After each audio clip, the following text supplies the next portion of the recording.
Bapak, Ibu, Saudara yang terkasih di dalam Tuhan Yesus Kristus, rekan pemuda, remaja yang dikasihi Tuhan, yang ikut bergabung pada acara persekutuan doa pada malam hari ini. Puji syukur malam ini kita bersama-sama kembali melakukan persekutuan doa kedua pada masa Pentakosta. Sekalipun kita masih belum berkesempatan untuk bertemu secara langsung, tetapi itu tidak menghalangi kita untuk tetap bisa bersekutu bersama di dalam persekutuan doa pada saat ini. Saat ini persekutuan doa yang kedua, kita akan bersama-sama belajar tentang membangun hidup orang lain lewat doa. Kami berharap Bapak, Ibu, Saudara sekalian yang berada di rumah untuk bisa melakukan persekutuan doa ini bersama-sama dengan anggota keluarga. Bapak, Ibu, Saudara bisa mengikuti liturgi yang sudah dibagikan, ya. Dari awal ada pujian, doa, kemudian renungan, doa, ucap syukur dan syafaat, dan diakhiri dengan pujian penutup.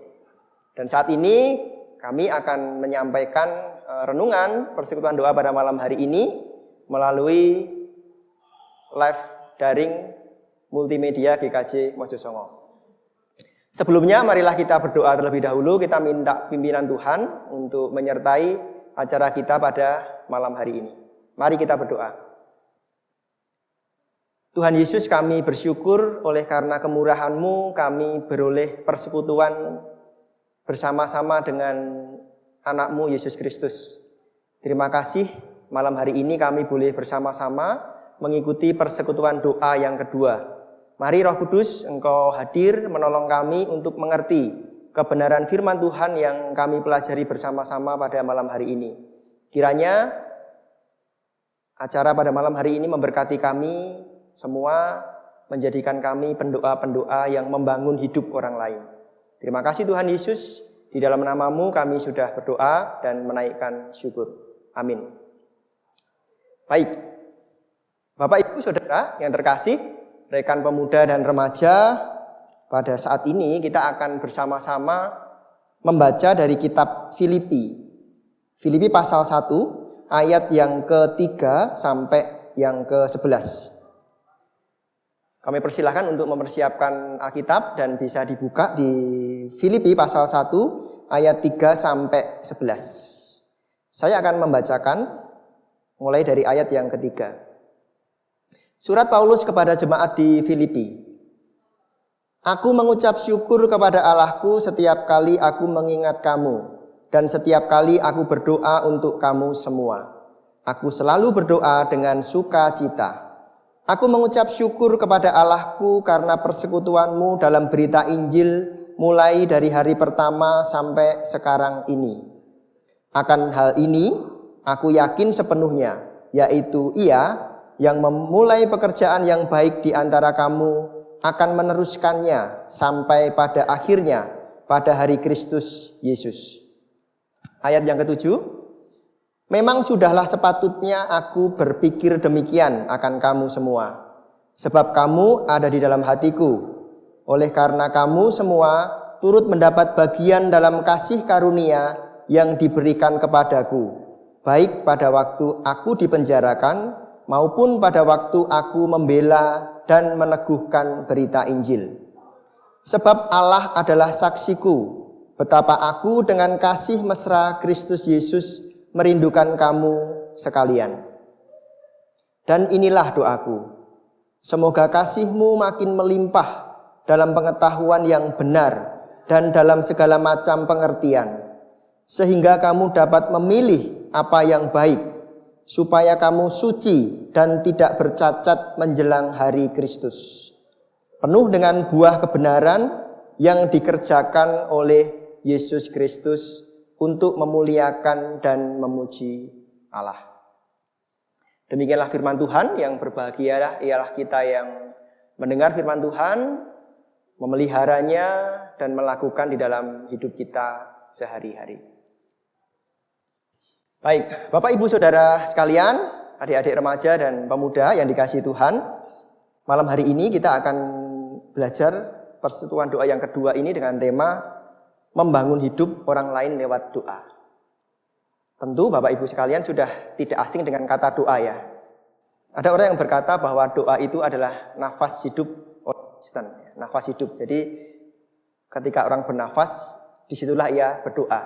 Tetapi ada orang yang mendefinisikan doa itu adalah sebuah ritual atau sebuah rutinitas ya.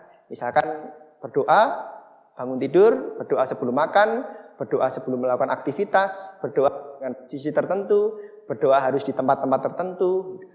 Ada banyak definisi orang mendefinisikan tentang doa. Nah, pada malam hari ini kita akan belajar bagaimana doa itu bisa membangun hidup orang lain ya. Sebelumnya saya akan mengajak Bapak Ibu untuk melihat dari Mazmur ya, Mazmur 91 ayat 14 sampai 15. Di situ kita melihat, saya akan bacakan. Sungguh hatinya melekat kepadaku, maka aku akan meluputkannya, aku akan membentenginya sebab ia mengenal namanya. Tuhan mengatakan bahwa hatinya melekat kepadaku ya. Jadi hati pemazmur itu melekat kepada Allah, kepada Tuhan. Jadi doa itu adalah sebuah kerinduan dari Allah supaya anak-anaknya, supaya umatnya itu melekatkan hidupnya kepada Tuhan di dalam doa ya. Jadi bentuk relasi atau bentuk komunikasi antara umat dengan Tuhannya. Dari Mazmur 5 ayat 4 kita akan melihat dari sisi manusia ya, dari sisi manusia tentang doa itu seperti apa. Tuhan, waktu pagi Engkau mendengar seruanku, pada waktu pagi aku mengatur persembahan bagimu. Aku menunggu-nunggu Engkau. Pemazmur dikatakan pada pagi hari ya, pada pagi hari setelah bangun tidur, aku menunggu-nunggu ya. Jadi dia menyediakan waktu khusus untuk menunggu. Menunggu apa? Menunggu untuk mendengar suara dari Tuhan. Jadi dari dua ayat ini kita belajar bahwa doa itu adalah relasi hubungan antara Tuhan dengan manusia ya. Jadi bentuk kedekatan atau bentuk keintiman ya. Kalau kita berkomunikasi itu arahnya adalah dua ya. Arah Allah berkomunikasi, manusia juga berkomunikasi. Jadi bentuk relasi yang intim. Kemudian yang kedua, berdoa adalah bentuk kebergantungan manusia kepada penciptanya, tentunya kepada Tuhan. Ya. Jadi itu definisi doa yang kita pelajari dari Mazmur 91 dan Mazmur 5 ya. Pada malam hari ini bagaimana kita bisa membangun hidup orang lain lewat doa? Kita akan belajar dari seorang tokoh yang sangat terkenal ya, seorang Rasul Kristus ya. Salah satu ucapan yang sangat terkenal adalah bagiku hidup Kristus dan mati adalah sebuah keuntungan. Paulus dengan semangatnya, dengan pengabdiannya, dengan pengorbanannya untuk memberitakan Injil kepada jemaat. Salah satunya adalah jemaat di Filipi. Filipi 1 ayat 3 sampai 11 ini kita melihat ini surat yang ditulis oleh Paulus kepada jemaat di Filipi. Jadi Paulus itu dia melakukan perjalanan 3 kali perjalanan ya untuk memberitakan Injil, dan Filipi ini adalah perjalanan Paulus yang kedua. Ya. Dan kota pertama yang disinggahi oleh Paulus di dalam perjalanan yang kedua ya. Dan Paulus menulis surat Filipi ini pada waktu dia di dalam penjara ya. Di dalam penjara, kemudian dalam kondisi lanjut usia, dan dikatakan lagi dalam kondisi sedang mengalami sakit ya karena usia tadi. Bapak Ibu bisa membayangkan seorang yang ada di dalam penjara dengan usia yang sudah sangat tua, renta dan sudah sakit-sakitan. Apa yang dikerjakan dia? Apa yang dikerjakan Paulus di dalam penjara? Apakah dia hanya memikirkan bagaimana dia bertahan hidup? Bagaimana dia menghabiskan sisa hidupnya di dalam penjara? Kita akan melihat di dalam ayat 3 sampai 11 apa yang dilakukan Paulus. Kalau kita melihat di dalam ayat ketiga dikatakan bahwa Aku mengucap syukur kepada Allahku setiap aku mengingat kamu. Dan setiap kali aku berdoa untuk kamu semua, aku selalu berdoa dengan sukacita. Jadi sebuah keadaan yang bertolak belakang. Kondisi dia sakit, kondisi dia di dalam penjara. Tetapi ketika melihat jemaat di Filipi, ketika mengingat jemaat di Filipi, yang dilakukan Paulus adalah dia berdoa untuk jemaat Filipi. Dan dikatakan di situ, aku selalu berdoa dengan sukacita. Ya, Bapak Ibu bisa bayangkan dengan kondisi sangat terbatas ya, secara fisik, secara tempat, tetapi dia dengan bersukacita berdoa untuk jemaat di Filipi. Itu yang dilakukan Paulus di dalam penjara ya. Jemaat Filipi memiliki hati yang sangat besar kepada Paulus. Dan jemaat Filipi pun menempati hati Paulus ya. Sampai-sampai di saat-saat penderitaannya di penjara, Paulus mengingat jemaat di Filipi. Kita berpikir, kita membayangkan posisi kita sebagai Paulus. Dan saat ini pun kita ada di masa pandemi COVID-19. Keadaannya mungkin hampir sama dengan yang dialami Paulus. Di dalam keterbatasan, di dalam ancaman akan kesehatan, ancaman akan fisik, dan bahkan ancaman akan kematian. Kebetulan kondisinya Paulus pada waktu di penjara itu sama dengan kondisi yang kita alami saat ini. Pertanyaannya adalah, apa yang kita lakukan? Apa yang biasa kita lakukan pada masa-masa saat ini? Ketika kita melihat banyak saudara kita kehilangan pekerjaannya, ketika banyak saudara kita terinfeksi COVID-19, bahkan ada beberapa orang-orang terdekat kita mungkin mereka akhirnya dipanggil Tuhan karena COVID-19. Ada begitu banyak orang yang menderita ya, secara fisik, secara kesehatan, dan juga menderita secara ekonomi. Pertanyaannya kembali adalah, apakah kita bisa seperti Rasul Paulus yang mengingat, yang memikirkan, dan yang berdoa untuk jemaat, dan berdoa untuk orang-orang di sekitar kita. Hal itu yang akan kita renungkan pada malam hari ini. Bagaimana kita bisa membangun hidup orang lain di dalam doa-doa kita. Seperti Paulus membangun hidup jemaat di Filipi dengan doa-doa yang dinaikkan dia di dalam penjara. Saya kembali kepada saat ini ya, saat ini di mana kita terdesak, dibatasi, terancam kesehatan kita dengan COVID-19. Mari kita melihat seperti Paulus ya. Kita melihat sekeliling kita mengingat saudara-saudara kita, mungkin saudara-saudara atau jemaat satu kelompok, satu gereja, mungkin kita membaca berita-berita di luar, kita bisa memulai untuk kita memposisikan diri kita seperti Paulus. Apa yang membuat Paulus di dalam kondisi yang tidak memungkinkan tetap bisa berdoa? Karena dia mengingat jemaat di Filipi. Ketika kita tidak mengingat, ketika kita tidak melihat di sekitar kita, mustahil bagi kita untuk bisa menaikkan doa-doa kita bagi mereka. Maka dari itu pada malam hari ini mari kita mengingat, sejenak mengambil waktu untuk melihat, untuk mengingat orang-orang di sekitar kita. Mari kita seperti Paulus ya, mulai mengingat mereka dan membawa mereka di dalam doa kita. Tidak berhenti di situ, Bapak Ibu Saudara. Yang dilakukan Paulus, dia tidak hanya berdoa, tetapi dia menulis surat Filipi ya, ditujukan kepada jemaat di Filipi ya. Tidak hanya berdoa, tetapi dia juga menyampaikan itu. Pada waktu itu sangat sulit ya untuk menyampaikan berita atau kabar. Berbeda dengan sekarang, kita sangat mudah sekali untuk menghubungi saudara kita, teman kita, siapapun juga, dimanapun juga bisa dengan mudah kita hubungi dengan teknologi yang ada sekarang. Dengan WhatsApp, dengan Instagram, Facebook, dan sebagainya. Banyak hal bisa kita lakukan untuk bisa menghubungi kita, menghubungi saudara-saudara kita. Maka dari itu, Satu, kita mulai melihat, kita mulai mengingat saudara-saudara di sekitar kita. Yang kedua, kita mulai melihat kebutuhan yang mereka butuhkan apa. Kesusahan yang mereka alami apa. Bantuan yang mereka butuhkan apa. Mari kita mulai mencatat itu. Dan kita mulai menaikkan doa-doa kita untuk orang-orang yang kita kasihi.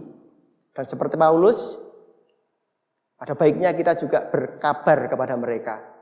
Telepon, tanyakan perkembangan mereka, supaya dengan doa kita, dengan perhatian kita, orang lain bisa terbangun dan terberkati. Satu kisah yang saya alami beberapa saat ini, salah satu dari teman dekat saya itu terinfeksi COVID-19, ya.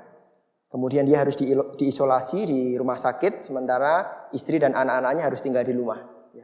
Saya membayangkan ketika saya ada di posisi dia, perasaan khawatir, kalut, takut, harus berpikir tentang dirinya dan juga harus berpikir tentang keluarganya, tentu akan bercampur-campur perasaannya. Pada waktu itu saya mencoba untuk berpikir, ya, mencari tahu kondisinya, kemudian saya berpikir apa yang bisa saya lakukan untuk orang ini, ya.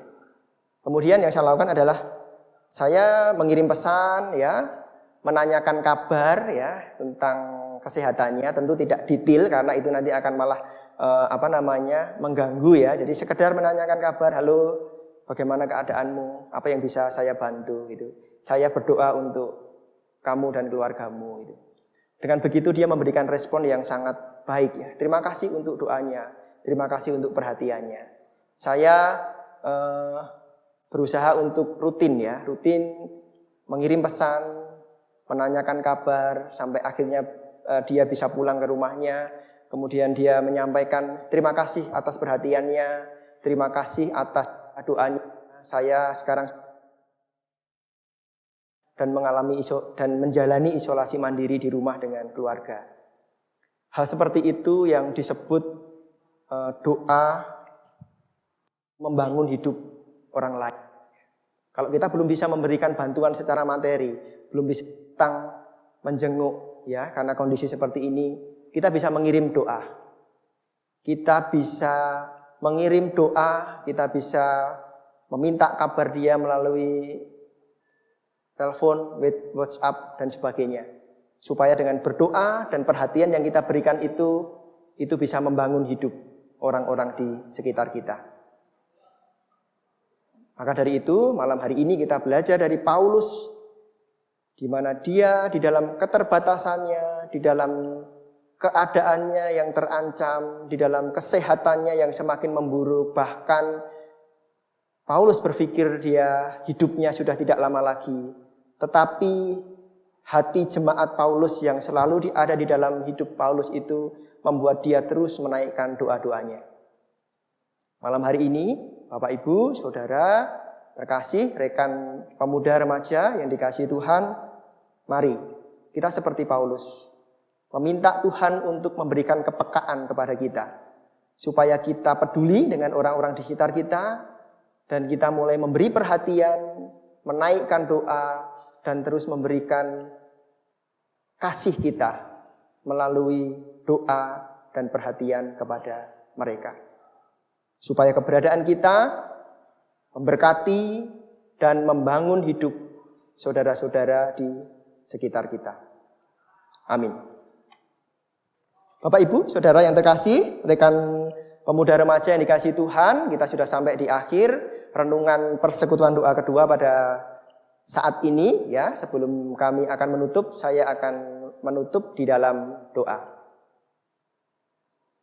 Tuhan Yesus, kami bersyukur untuk teladan dari Rasul-Mu Paulus di dalam keadaannya yang tidak baik, di dalam kondisi kesehatannya yang memburuk. Bahkan mungkin Paulus menyadari bahwa dia ada di masa-masa akhir di dalam hidupnya. Kami bersyukur boleh melihat di dalam ketidakpastian, di dalam ketidaknyamanan, di dalam keterbatasan hidup Paulus di dalam penjara, Paulus boleh mengingat, Paulus boleh menaikkan doa bagi jemaat-jemaat di Filipi. Terima kasih untuk teladan dari Rasul-Mu kepada kami semua pada malam hari ini. Kami meminta Tuhan menolong kami untuk memiliki hati yang peduli, hati yang mengasihi orang-orang di sekitar kami. Berikan kepekaan kepada kami untuk melihat sekitar kami, mulai mendata, mulai melihat kebutuhan mereka, dan mulai bisa menaikkan doa-doa kami kepada mereka. Mulai bisa memberi perhatian lewat SMS, lewat WhatsApp, lewat Facebook, lewat Instagram, dan melalui teknologi apapun. Supaya kami bisa menjangkau mereka, memberikan perhatian kepada mereka, mengajak mereka berdoa, sehingga doa-doa kami itu membangun hidup saudara-saudara di sekitar kami. Terima kasih Tuhan Yesus, berikan kami terus hati yang mengasihi orang-orang di sekitar kami. Terima kasih untuk persekutuan doa kedua pada malam hari ini. Tuhan menyertai dari awal sampai akhir dengan baik. Tuhan memberkati jemaat yang melakukannya bersama-sama dengan keluarga di rumah, juga terberkati dengan persekutuan doa pada malam hari ini. Terima kasih Tuhan Yesus, kami menaikkan doa kami, ucapan syukur kami di dalam nama Tuhan kami Yesus Kristus. Amin. Baik, demikian Bapak Ibu sekalian, rekan pemuda, remaja yang dikasihi Tuhan, persekutuan doa kedua pada masa Pentakosta pada malam hari ini sudah selesai. Kami mengucapkan selamat menikmati kebersamaan bersama dengan keluarga di masa pandemi ini. Kesempatan bagi Bapak Ibu, saudara sekalian untuk berbagi kepada sesama melalui doa-doa kita, supaya kita bisa menjadi berkat dan doa-doa kita bisa membangun hidup saudara dan orang-orang di sekitar kita. Selamat malam, Tuhan memberkati. Kita bertemu lagi di acara persekutuan doa dan PA berikutnya. Amin.